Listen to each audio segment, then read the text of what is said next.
Good afternoon and welcome to Arkansas Children's. We are doing Facebook Live from our Mission Center, and today we are speaking with Dr. Heather Manbeck from our emergency department, and we're talking about a timely topic, fireworks safety.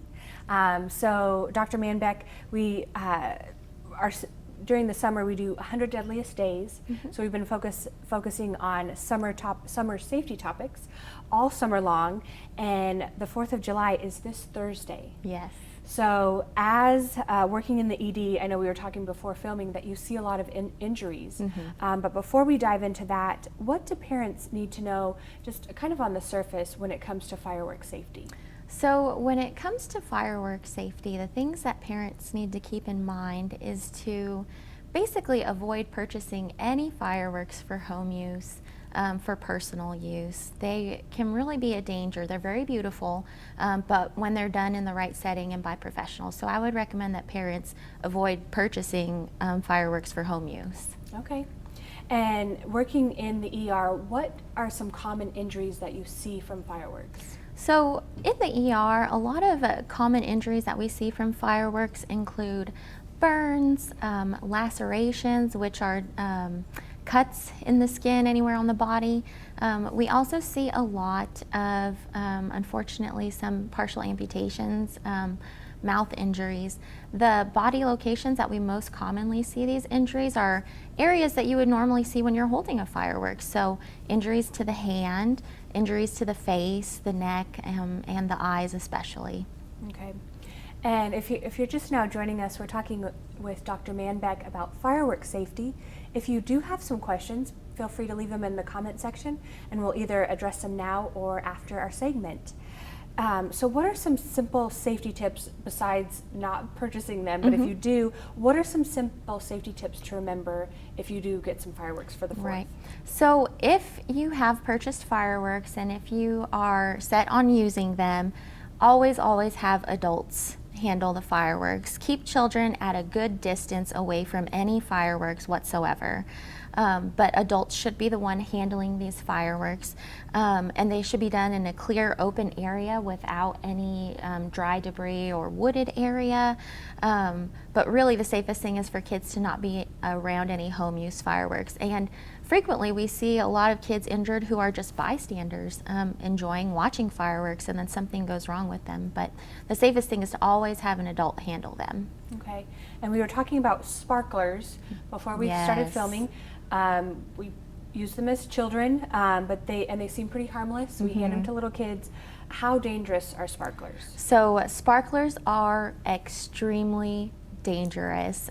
They certainly are very beautiful. They're very mesmerizing to children, but they are extremely dangerous because they get very hot. They get up to 1,000 degrees Fahrenheit, which is pretty hot, sometimes even as hot enough to the temperature to melt gold. That's how hot they get. And it's very easy to sustain a burn quickly from a sparkler. Okay. I know, and you do hand them to little kids because you do think they're safer than the ones that you light and watch on the ground. So definitely sparklers are not safe. They get up to 1,000 degrees, so keep them out of little kids' hands.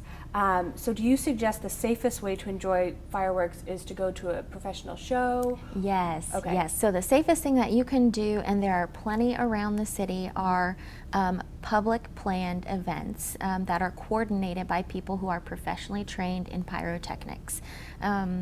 And it's really fun. You can go out together as a family and just enjoy seeing the fireworks because they're typically larger fireworks as well instead of smaller ones that you would do at your own home anyway. But definitely safer to go to a public planned event. Okay.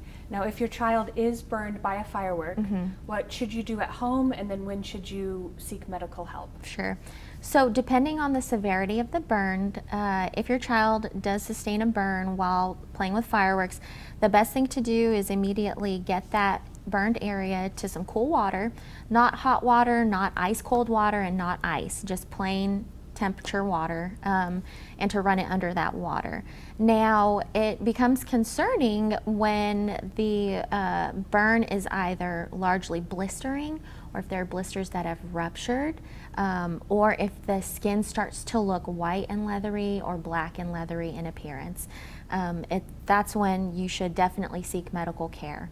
And I don't really recommend doing any home treatments or home remedies on burns that can actually make an infection worse or make the burn worse as well.